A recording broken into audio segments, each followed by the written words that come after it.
Hi everyone, I'm Tanaz from foreverconscious.com and this is your weekly energy forecast for the week of June 5th. This week we are really being guided to let it all go. All of that heavy transformative energy that we have been working with has weaved its way into our lives, and now we are in the acceptance phase. We're in that phase where the skin has been shed and we can now emerge with a new freedom. We're at that point of the transformative cycle where we are emerging into the new. That can still be challenging.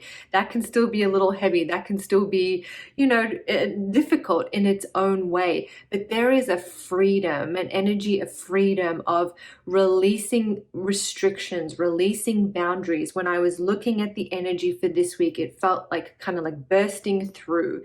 That's the feeling, kind of bursting through, breaking through, like the, caterpillar emerging from the cocoon moment as a butterfly now. Learning how to navigate that butterfly life is sometimes very difficult, especially when you're first getting started, but that emerging, freeing feeling is what we're holding with this week. That's what the planets and the cosmic energies were speaking to me this week with what the energy is. So if you have been feeling that heavy transformative energy, that energy of change, which I'm sure you've all felt in some way in your life, this is a week to really kind of dust it off, shake it off, allow yourself to digest and assimilate and just be with where you are.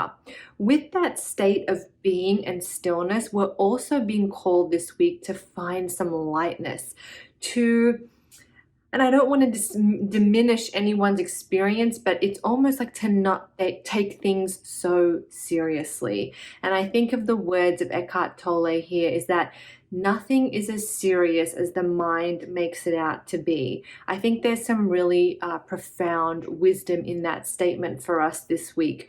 Life is an adventure. It is temporary. We are here for a temporary journey. We're here for experience. How can you look at your life, at the events that have unfolded recently, as an adventure, as a temporary experience? Coming into that place can help to take away any seriousness or tightness or kind of constricting energy that you may be feeling in your life. See if you can bring that lightness to things. How can you lighten everything? That is really a great way to work with the energy of this week.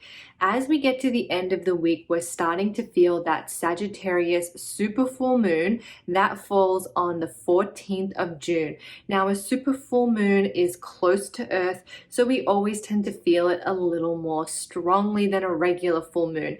But seeing as last full moon, we had a blood moon eclipse, this is definitely nowhere near as intense.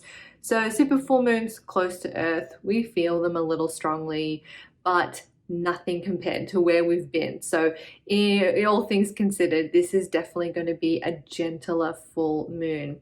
I'll talk more about the full moon next week because technically it does fall next week, but we will be feeling its energy as we get to the end of the week. So I just kind of want to give you a little imprint, a little heads up of what that might feel like for you.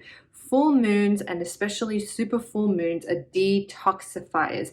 They help to release, to let things go. And that kind of fits in the theme of the other energies unfolding this week, where we're being asked to let go of that heavy transformative coat, that old shell.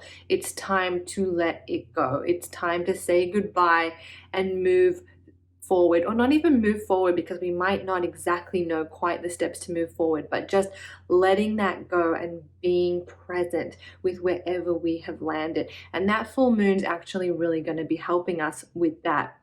The full moon, as it falls in Sagittarius, and Sagittarius really is the adventurer, the seeker, the learner. That's all great energy to work with this week as well, particularly as we get to the end of the week.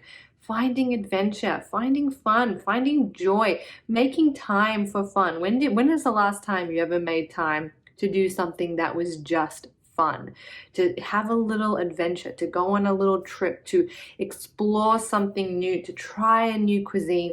There are wonderful ways that you can embody some of this full moon energy. I actually really like this full moon There is a little bit of foggy energy around it, which may make us feel a little bit stuck.